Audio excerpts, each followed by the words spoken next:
The following is a paid presentation brought to you by Amazing Facts Incorporated. Coming up next on Amazing Facts Presents... In the battle between good and evil, God can only use truth. The devil can use any combination of truth or error.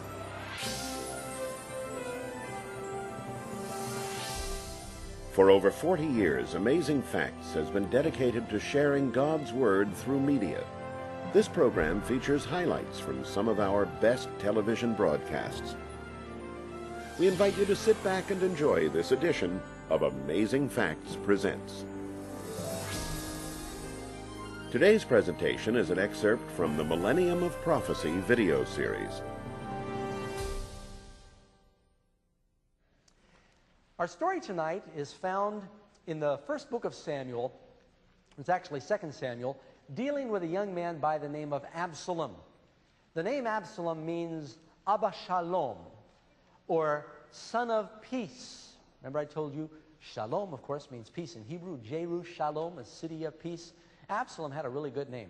Now, David had many sons. Absalom was the second born, but he was very striking. Had a handsome father in King David, and his mother was a princess, beautiful mother. And the Bible tells us that from the crown of his head to the sole of the foot, there was absolutely no blemish in Absalom. He was a beautiful person. He got 50 chariots. No, I'm sorry, he got 50 men to run before him as he had a chariot, and so that he could start to get some prestige. He killed his older brother Amnon, who was in line to rule, so he would be next in line. And then it tells us that he did a little bit of political campaigning. And he went, and the people who were coming to the city of Jerusalem to have judgment from King David, Absalom would intercept them. And he'd say, you know, David's awful busy now, and he's depressed, he's had some problems in the kingdom, but you know, if I was in charge, I'd take care of you, and I would give you justice. And they'd bow down before him to worship him, but he'd lift them up and he'd hug them. And he was so handsome and winsome. The Bible tells us he stole the hearts of the men of Israel. Finally, it broke into an open revolt. He, unprovoked, rebelled against his own father, trying to kill good King David, his own father, and take the throne by force. He wanted the power. He wanted to be king. Well, David's loyal men, his soldiers that had fought with him for many years, they stayed with him as David fled from Jerusalem. And eventually Absalom and David's soldiers were engaged in battle, and David's men were well seasoned, even though they were greatly outnumbered. Pretty soon Absalom's forces were overwhelmed and fleeing for their lives. And as Absalom rode through a thick forest on his royal white mule, it says he met the servants of David, and he rode on a mule, and the mule went under the thick boughs of a great terebinth tree. It's like an oak. And his head caught in the terebinth, so he was left hanging between heaven and earth. And at that point, mule ran out, and there he was hanging. And he hung there for a little while until pretty soon David's soldiers found him. They plunged 3 spears into his heart, 3 darts, and he was executed. They then took Absalom and they placed him in a great pit in the ground, covered him with stones, that he would not have a marked grave and nobody would remember him, because everyone was so disgusted with what he had done against David, who had done nothing wrong. David loved Absalom. And as we go on later with our story, you'll find out how it wounded David when he found out that his son was dead. We need to go on now with question number 1 in our lesson. You know, I think it's interesting that the most common call that the police receive are called domestic calls. Fights in families. You know, during the Gulf War, I understand that more American soldiers were killed by what's called friendly fire than by the Iraqi enemies. And it's still true today that family feuds and friendly fire and domestic problems seem to fill the headlines. In the Bible, you can read story after story where the problems of God's people often came from within more than without. Jesus was betrayed by Judas to his own people.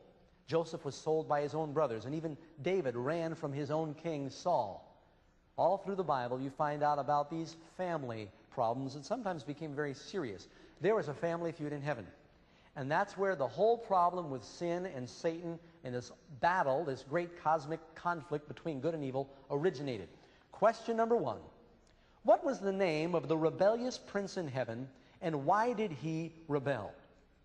Answer, Isaiah 14, verse 12. Say the answers with me.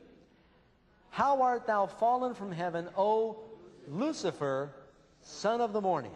Now, Lucifer is a name we typically think of for the devil. It's a good name. It's a name that he had from God. It was his original name before he fell. That's where you get the word like luminescence, lucite. It means illumination. But that was his name back then. Then you look at Isaiah 14, verse 13 and 14. For thou hast said in thine heart, I will be like the Most High. And you go on and read that passage. He says, I. 5 times. You know, I understand people in mental asylums use the words I, me, my, mine, and myself 10 times more than people who are sane. Selfishness is synonymous with sin, and it's a form of insanity. Lucifer became preoccupied with his position and what he wanted to do. Next part of the answer, Ezekiel 28, verse 17. Thine heart was lifted up because of thy beauty. Thou hast corrupted thy wisdom by reason of thy brightness. He was a brilliant creature, a beautiful creature, like Absalom, no blemish. He was the highest of God's angels, the leader of the angels, leader of the heavenly choir. God made him perfect, and you're thinking, no, wait, Doug, something must have been wrong with the wiring. We'll get to that in just a minute, but I want you to know that Lucifer was a beautiful and a good angel. And if you knew him back then as he came from the hands of the Creator, you would have liked him too. A lot of people like him today the way he is now, and that's too bad, especially around Halloween. But he was a beautiful creature, and he became preoccupied with his own charisma, his own beauty. And it went to his head the adoration the other angels gave him. And you know, compliments are nice, but you can take it too far where it's not healthy. You know, in Proverbs it says, do not set a net before your neighbor's feet with flattery. You can make a person stumble. Now, I have a theory that everybody can be beautiful. I really believe that. I believe everybody can be beautiful. A lot of us are insecure about our appearance. I refuse to get a toupee. I'm not going to do that. No way. I feel absolutely normal like this. This is not a birth defect. But a lot of people are very insecure about their appearance. And I think part of the, and I'm not criticizing those of you who might respectfully disagree with my point on that, but because of Hollywood and because of the movies and the film industry and the magazines, 1 out of 1,000 people is strikingly beautiful. But they take those people and they photograph them and they multiply the pictures and they put them on the camera and they put them on the screen and everybody sees them, and we start feeling insecure if we don't all look like these perfect Barbie dolls.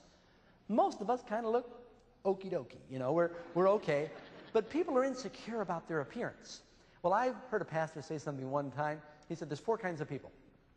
He said you get some people who are beautiful ugly. And what he meant by that was that there are some people who maybe have a homely, average appearance, but they're beautiful on the inside. They've got a winning disposition and a quick smile, and people are attracted to them, and they're positive. They're beautiful people. Then you've got people who are ugly, beautiful. They, of course, are some of the people who might have a really nice appearance on the outside, but they're so self-absorbed and vain, they know it, and they're preoccupied with their appearance. You know, you might want to be seen with them, but you wouldn't want to be married to them, because they can become very difficult people. What do you think? I knew this one girl one time, very attractive girl, and every time I saw her, she was reading Glamour magazine. Whenever she'd walk by a store window, she's always checking herself in the window. It was a sickness, really. It was very sad. Preoccupied, because you know what? That doesn't last, as we all discover eventually. Then you've got people who are the best. They're the beautiful, beautiful. Very rare people who are beautiful on the outside and beautiful on the inside. Incidentally, do you know that Solomon says in Proverbs that a beautiful woman without discretion or a beautiful heart is like a jewel of gold in a pig's nose. In other words, it's wasted beauty. But some people are beautiful on the outside and beautiful on the inside. And you realize, of course, there's no excuse for anybody to be in that fourth category, which is ugly, ugly. Right? Okay. All right, where am I? Number 2. Did God make a devil when he created Lucifer? No. God made a beautiful angel. The answer is Ezekiel 28, verse 15. Thou wast perfect in the day that thou wast created, until iniquity was found in thee. God made a perfect angel. Now, I need to stop right here and clear up a very popular misconception. And that is this notion that the devil, Satan, is this grotesque, hideous beast. Now, if I were to tell you right now, all right, everybody, close your eyes. You've got a mental screen. I want you to envision the devil for a second. Don't do it too long. What do you see? Most people see, what color is his leotards? Red leotards. See, you all know that. Red leotards, and does he have a goatee?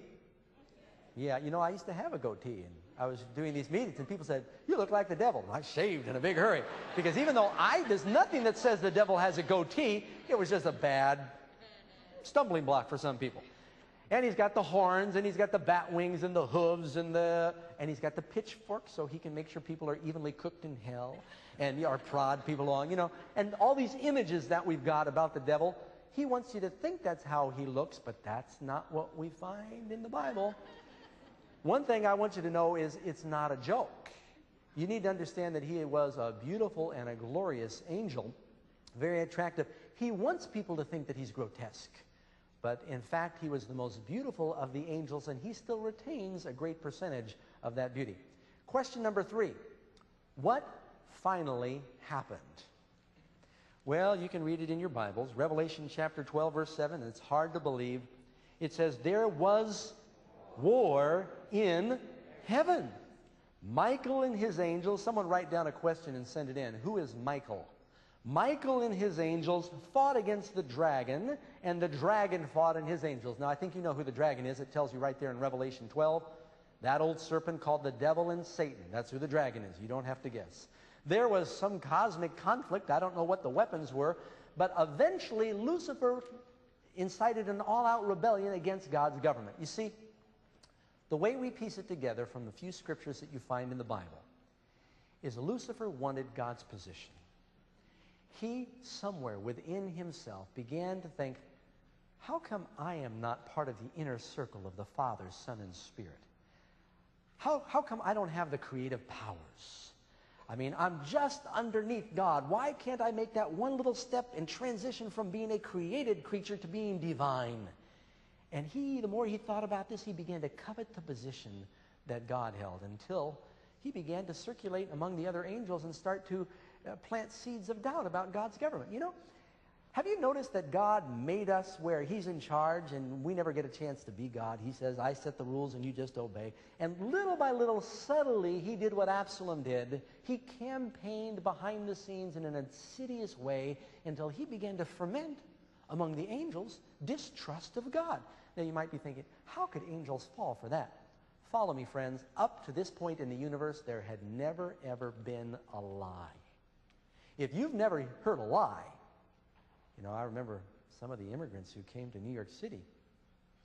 Some of the con artists were selling them the Brooklyn Bridge. You all know that joke. It really did supposedly happen. I've got a title to the Brooklyn Bridge. I can't take care of it anymore. Here, you want to buy it? $50. And these people growing up in godly families, very sincere, said, oh, just tell him he's got the Brooklyn Bridge. And they fell for it because they were used to honesty. The angels had not been accustomed to resisting deception. So many of them believed it, until it finally broke into an all-out war in heaven, and Satan and his followers who were rejected were evicted, you might say. Number 4, what powerful beings work under the devil's command? Answer is found in Revelation 12, verse 4. And his tail drew the third part of the stars of heaven, and did cast them to the earth. Revelation 12:9 tells us, the second part of the answer, he was cast out into the earth, and his angels were cast out with him. Now,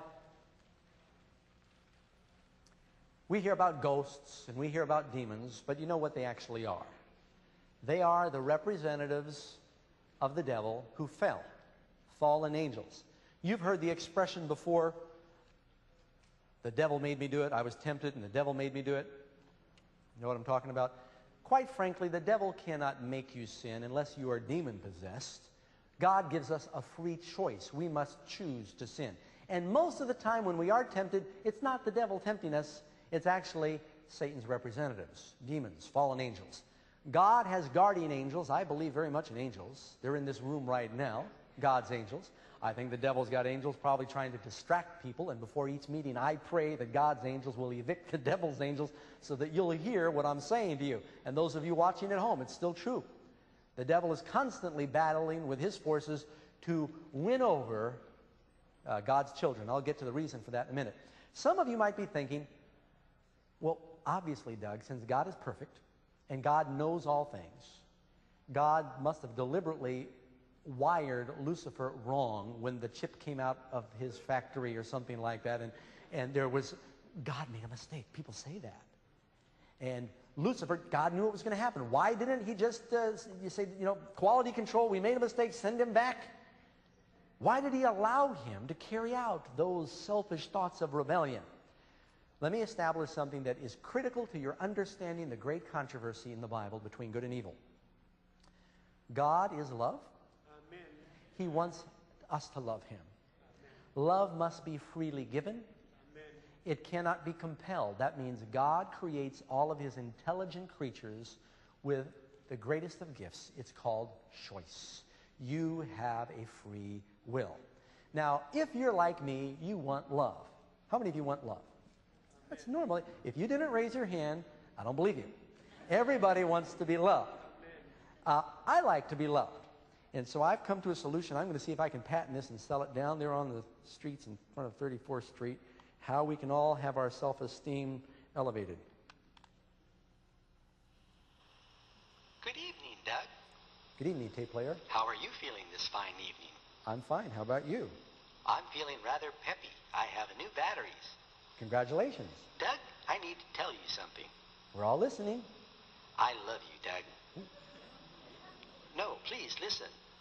I love the way your head shines. I mean, your light shines. You're so kind and wonderful and generous and tall and dark and handsome. I love you, Doug. I love you, Doug. Doug, I love you. I love you, Doug. I love you, Doug. I love you. I love you, Doug. I love you, Doug. Doug, I love you. I love you, Doug. But Doug, I love you. No, wait, I love you. I love you. I love you, Doug. I feel so much better now. Do you think I really feel better? You know why it doesn't mean anything to me? I made this tape in my image. It's just doing what I told it to do. It's pre-programmed. That's not love, is it? Now, some people are saying if God is all-knowing, how come he took the risk of making a creature with this possibility that he'd rebel? How many of you are parents? Fess up, come on. How many of you got a written guarantee before you procreated that your children would cooperate and never disobey you? Any of you get that written statement? How many of you recognized you were taking a risk that they may not obey? How many of you had no idea and you were shocked later? You thought because I love them so much, they're going to just do everything I tell them to do, right? Ignorance is bliss. You take a risk when you want to love. You have to give freedom. And sometimes love is very painful. Some people get hurt in love and they're afraid to ever love again because you take a risk of getting hurt. God took that risk when he made our world and when he made all the creatures. He wanted us to love him freely. Question number 5. What methods does Satan use in his work of deception? Now, we got several answers here, and I want you at home to say them out loud also. Here we go. Revelation 12:9, Satan which deceiveth the whole world. Now, are you aware the devil has some advantages over God? Yeah. In the battle between good and evil, God can only use truth. The devil can use any combination of truth or error. He can mix them up any way he wants. As a matter of fact, the reason there are so many different churches and so much religious confusion in the world is because I believe all churches have different percentages of truth. That's what makes them attractive. If you're going fishing You find out what the fish like, and you take their favorite fillet or their favorite food, and you put it in the water with a hook in it. Hook doesn't have to be very big, but you give them something perfectly healthy without the hook. If I were to say, look, I've got a glass of water here for you. It is pure water, store-bought, sealed water. I've just added one little drop, 1% strychnine. Help yourself. And it's 99% good, but what does that 1% poison do? Makes the whole thing lethal. And the devil knows that principle, and that's why there's so much religious confusion in the world. So he deceives. And the Bible says he's deceiving the whole world. A lot of the world is deceived about the devil. They're distracted. Well, all right, I better keep going here. Answer B, Mark chapter 1, verse 13. Jesus was there in the wilderness 40 days, tempted of Satan. Christ was tempted by the devil. Incidentally, is it a sin to be tempted? No. Jesus was tempted. Matter of fact, some of you think, oh, I'm never tempted. If you tell me you're never tempted, you're in big trouble. That means you're making no effort to resist. You're just bobbing on downstream on your way to destruction, and you say, this is great, I don't get tempted. But if you try to resist the devil and you're swimming upstream against the current, you're going to feel the battle raging. Matter of fact, one of the first things that happens when a person makes an effort to do God's will is they feel resistance. It's because they've just been floating on their way down to the precipice of eternity. This is great, no resistance. Actually, it isn't great. I've been on that river before. Answer C, Revelation 16:14, for they are the spirits of devils working miracles. One of the ways that Satan deceives, he uses miracles. Can you remember a story in the Bible where Moses went before the Pharaoh and Pharaoh said, prove that you've come from God. And he took his rod, he threw it down, it turned into a serpent. Pharaoh clapped his hands and out came his magicians and they threw down their staffs, their rods, and they turned into serpents too. Can the devil do miracles, work signs and wonders? Are we to believe because some religion or some ministry says, but we heal, we do miracles, it must be from God? Can the devil counterfeit miracles? Yes. So we need to be very careful not to make that the criteria. When you read on in Revelation, you're going to find it says that the devil does great wonders so that he makes fire come down from heaven on the earth in the sight of men to deceive them. The diabolical miracles will increase as time goes on. So you're going to have to go by what the Bible says and not by what your senses tell you. Furthermore, we read about the devil, Revelation chapter 12 verse 10 rather. It says, he is the accuser of our brethren who is cast down, which accuse them before our God day and night. If you've read the story of Job, the devil comes before the Lord and accuses Job. So, the only reason he obeys you is you're protecting him. Take away your protection. You read in the book of Zechariah how the devil accuses Joshua the high priest. And you know, the devil is so rotten. He will tell you to do something wrong, and then he will turn you in for doing it. I had some friends in school used to do that. He said, I dare you to go kick the emblem off the teacher's car. I said, I'm not afraid, and I do it. And she'd say, who did this? Doug did it. They'd tell me to do it, and then they'd turn me in. Diabolical. Furthermore, we learn, answer E, that he manipulates. The devil will promise people fame and fortune if they will worship him, but they can't control themselves. They end up becoming addicts and pawns and puppets of the prince of darkness. Now I want to get to answer E. It tells us that he was a murderer from the beginning, for he is a liar and the father of it. Back in the beginning when Cain killed his brother Abel, who do you think inspired that? You know, up until the time of the cross, I think that Satan still had the sympathy of some of the unfallen angels. But at the cross, you could see clearly demonstrated Satan's love for power and Christ's power of love. At the cross, you've got the mob mocking and spitting and crucifying and torturing. And then you've got Jesus saying, Father, forgive them. What a contrast. The power of love and the love for power. And those two forces are battling in the world today. God is using the power of love to try and redeem and save people, and the devil is preoccupying people with the love of power. Number 6, when is the devil the most dangerous? 2 Corinthians 11, verse 14 and 15. And no marvel, for Satan himself is transformed into an angel of light. He looks so good. You know, it's one thing to be frightened of the devil when he's like a lion and jump when he's like a snake, but he's especially insidious when he appears as an angel of light. You can read in Matthew chapter 7, verse 15, "Beware of false prophets who come to you in sheep's clothing, but inwardly they are what? Ravening wolves." And it's always been the case that the devil plants his representatives in among the genuine. He counterfeits the false, and he incorporates it into the true to deceive people. He is a wolf in sheep's clothing. And I'll tell you, friends, Jesus, when we studied the second coming the other night, Christ said, beware. First thing Jesus said when the disciples asked about the last days, the first thing he said, Matthew 24, take heed. Many, many will come in my name, saying I'm Christ, and deceive many.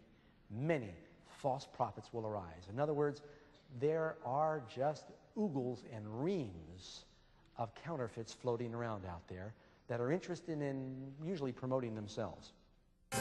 Stay tuned. Pastor Doug will be right back with this week's special free offer. Now, are you aware the devil has some advantages over God? In the battle between good and evil, God can only use truth. The devil can use any combination of truth or error. A lot of the world is deceived about the devil. And you know, the devil is so rotten. He will tell you to do something wrong, and then he will turn you in for doing it.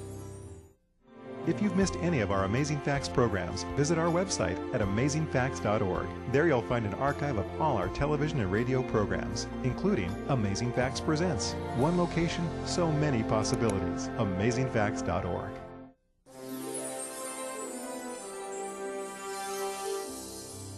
Hello, friends.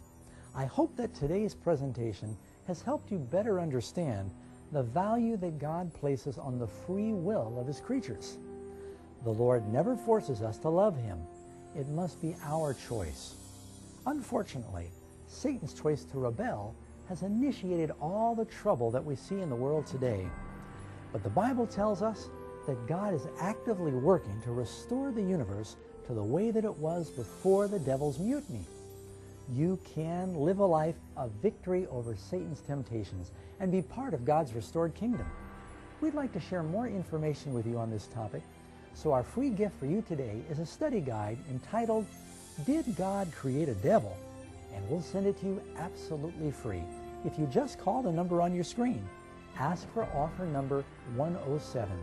Or you can write us at Amazing Facts, offer number 107, P.O. Box 1058, Roseville, California, 95678. Or you can also go to our website, www.amazingfacts.org. Remember the promise of Christ, greater is He that is in you than he that is in the world. This is your last chance to take advantage of this week's special free offer. There is no cost or obligation. Just call the toll-free number on your screen and be sure to note the offer number when you make your request. The preceding was a paid presentation brought to you by Amazing Facts Incorporated. Who is in line to rule, so he would be next in line. And then it tells us that he did a little bit of political campaigning. And he went, and the people who were coming to the city of Jerusalem to have judgment from King David, Absalom would intercept them. And he'd say, you know, David's awful busy now, and he's depressed, he's had some problems in the kingdom, but you know, if I was in charge, I'd take care of you, and I would give you justice. And they'd bow down before him to worship him, but he'd lift them up and he'd hug them. And he was so handsome and winsome. The Bible tells us he stole the hearts of the men of Israel. Finally, it broke into an open revolt. He, unprovoked, rebelled against his own father, tried to kill good King David, his own father, and take the throne by force. He wanted the power. He wanted to be king. Well, David's loyal. The following is a paid presentation brought to you by Amazing Facts Incorporated. Coming up next on Amazing Facts Presents, In the battle between good and evil, God can only use truth. The devil can use any combination of truth or error.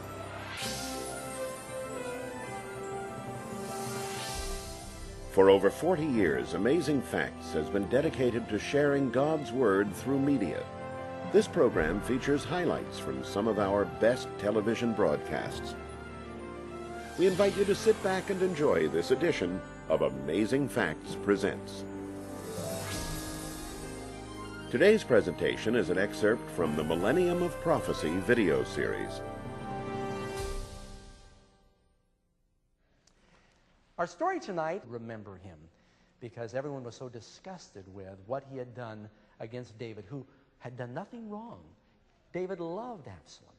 And as we go on later with our story, you'll find out how it wounded David when he found out that his son was dead. We need to go on now with question number 1 in our lesson. You know, I think it's interesting that the most common call that the police receive are called domestic calls. Fights in families. You know, during the Gulf War, I understand that more American soldiers were killed by what's called friendly fire than by the Iraqi enemies. And it's still true today that family feuds and friendly fire and domestic problems seem to fill the headlines. It is found in the first book of Samuel. It's actually 2 Samuel, dealing with a young man by the name of Absalom. The name Absalom means Abba Shalom, or son of peace. Remember I told you, Shalom, of course, means peace in Hebrew. Jerusalem, a city of peace. Absalom had a really good name. Now, David had many sons. Absalom was the second born, but he was very striking. Had a handsome father in King David, and his mother was a princess, beautiful mother. And the Bible tells us that from the crown of his head to the sole of the foot, there was absolutely no blemish in Absalom. He was a beautiful person. He got 50 chariots. No, I'm sorry, he got 50 men to run before him as he had a chariot, and so that he could start to get some prestige. He killed his older brother Amnon. Men, his soldiers that had fought with him for many years, they stayed with him as David fled from Jerusalem. And eventually Absalom and David's soldiers were engaged in battle, and David's men were well seasoned, even though they were greatly outnumbered. Pretty soon Absalom's forces were overwhelmed and fleeing for their lives. And as Absalom rode through a thick forest on his royal white mule, it says he met the servants of David, and he rode on a mule, and the mule went under the thick boughs of a great terebinth tree. It's like an oak. And his head caught in the terebinth, so he was left hanging between heaven and earth. And at that point, mule ran out, and there he was hanging. And he hung there for a little while until pretty soon David's soldiers found him. They plunged 3 spears into his heart, 3 darts, and he was executed. They then took Absalom and they placed him in a great pit in the ground, covered him with stones, that he would not have a marked grave and nobody would